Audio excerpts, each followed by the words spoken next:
Matt Taibbi in Rolling Stone has a terrific article called "Everything is Rigged, the Biggest Price-Fixing Scandal Ever."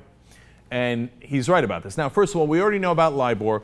That's how the banks colluded to fix the interest rates, and several banks have admitted to that and paid combined billions in fines, and there are billions more coming. Now, of course, the reality is they're affecting a $500 trillion market, so a couple of $1 billion in fines are no big deal compared to the money they've already made from it. This is the same story we've heard before, but the new twist is now it looks like the federal investigators might be looking into the London-based firm ICAP, which is the world's largest broker of interest rate swaps. Now, these interest rate swaps are actually very important, especially for local governments. And it sounds complicated, but basically it's how local governments oftentimes finance the projects that they're going to do. They're going to do a new stadium, they're going to do a new sewer system, they might do an interest rate swap. Now, it affects also a huge market. Well, how huge a market? A $379 trillion market. That is 100 times the size of the U.S. federal budget. So if it turns out that they fix that market, they would make a significant amount of money, and as usual, at our expense. So Taibbi explains, at ICAP, the interest rate swap desk and the 19901 screen, which is a technical thing that they use, were reportedly controlled by a small group of 20 or so brokers, some of whom were making millions of dollars. These brokers made so much money for themselves, the unit was nicknamed Treasure Island. You think they don't know it? They know it. They sit around there like a Treasure Island. High five! We fixed this trillions of dollars worth of interest rate swaps and the interest rates through Libor, and we make a ton of money. In fact, a yen trader said about the Libor fixing, it's just amazing how Libor fixing can make you that much money.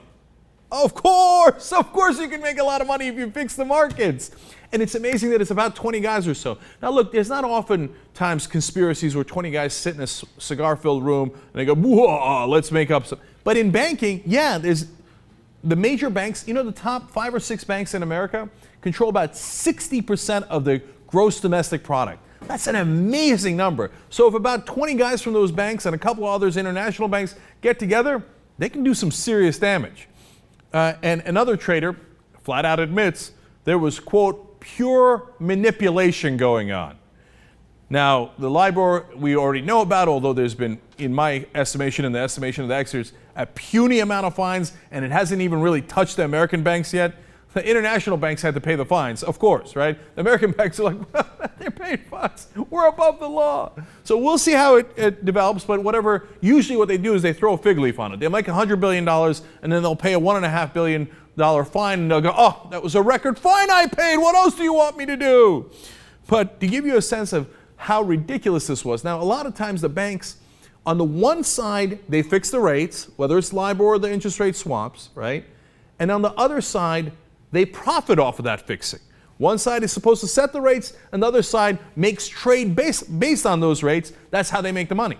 And so oftentimes, one side of the bank will talk to the other side. In one case, they fix the rates in exchange for Bollinger champagne. Whoop-de-doo. Another one found in the memos of the banks themselves, the rate was even lower.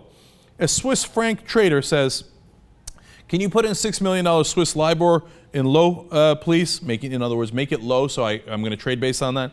The primary submitter, the guy who sets the rates within the same bank, says, what's it worth? The Swiss franc trader says, I've got some sushi rolls from yesterday. Okay, low 6 million, just for you. Trader, woohoo! That'd be awesome. So apparently that's the price. They're going to make millions of commission off that for a day-old sushi. That's the price we got screwed for in that particular deal. Now, why don't the federal prosecutors ever do anything about it? Well, all the way up from Attorney General Eric Holder, all through the Department of Justice, they've had the same thing, and we've played it for you here on the Young Turks in previous shows. What they always say is, and this is a quote, if we take action against the banks, there might be, quote, collateral consequences. Meaning, now if there's collateral consequences when you do a drone strike and civilians die and kids die, that's fine, that's war, that's what happens. If you prosecute bankers who are guilty, The collateral consequences might be that the bank might not do as well. Oh, no, no, no, no. We can't have those collateral consequences. It could affect the economy overall. It could affect how you view politicians that are currently in government. It could affect their donors and the lobbyists. There could be collateral consequences, and we can't have those kind of collateral consequences. So when you ask Michael Greenberg, he's a former director of commodity futures from the Commodities Future Trading Commission, a guy who would know. He says, quote, "There's no therapy like sending those who are used to wearing Gucci shoes to jail. But when the Attorney General says, I don't want to indict people, it's the Wild West. There's no law." That's so true. Now, final little rubbing it in for you guys. Robert Wise represents the banks, and he goes into court in making arguments that they should not be held responsible for the fixing the rates, the interest rates that affect all of us. Whether you're buying a house, you're getting a loan, your savings, it affects all of us. They're in civil litigation over it. Robert Wise represents the bankers, and he says, quote, "It is essential to our argument that this is not a competitive process. The banks do not compete with one another in the submission of LIBOR." Now, the reason why he says that is, even though the banks have this illusion of competition in the illusion of a free market, when they go to court, they say, "Oh, did you think we were competing? No, no, no, this is not anti-competitive action. This is not an oligopoly. This is not breaking the law. Because I'm going to be honest with you, we never competed in the first place." Did you think we were competing? Of course we're not competing. We're all getting together to screw you. They admitted in court, we never compete. That's amazing. Conservatives, what happened to your free market?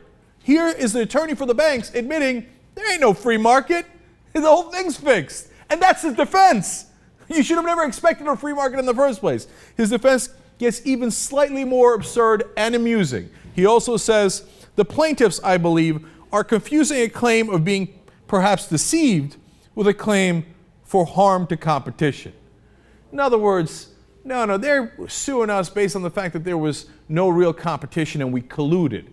One, I told you, we never had any competition to begin with.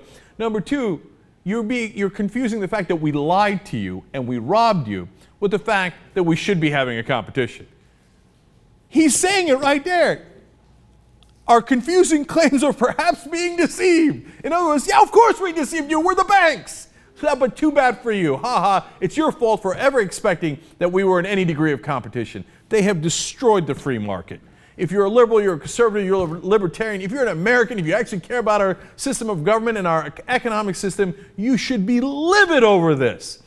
And if fixing the interest rates and the interest rate swaps markets weren't enough, well, Taibbi also explains, when it comes to fixing, that includes the markets for gold, where prices are set by 5 banks in a LIBOR-ish teleconferencing process that, ironically, was created in part by N.M. Rothschild and Sons. Uh-oh. Here comes Alex Jones. All right. And silver, whose price is set by just 3 banks, as well as benchmark rates in numerous other commodities. Jet fuel, diesel, electric power, coal, you name it. So it turns out, yep, almost all of these different markets are fixed. They're fixed to give tremendous billions of dollars of advantages to the elites who run them and screw the rest of us. And look, it's built into the system. So this is a conspiracy that's out in the open.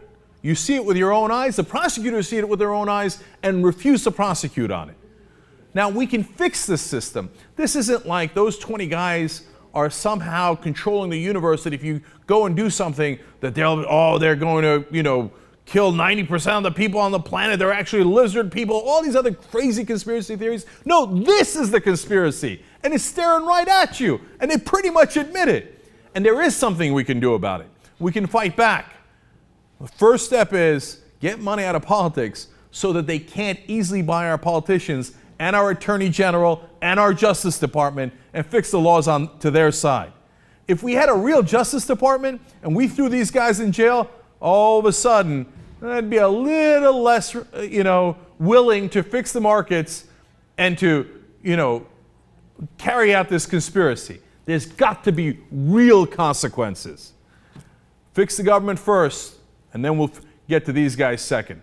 And believe me, we better hurry, because we got to get to them quick before they rob everything we've got.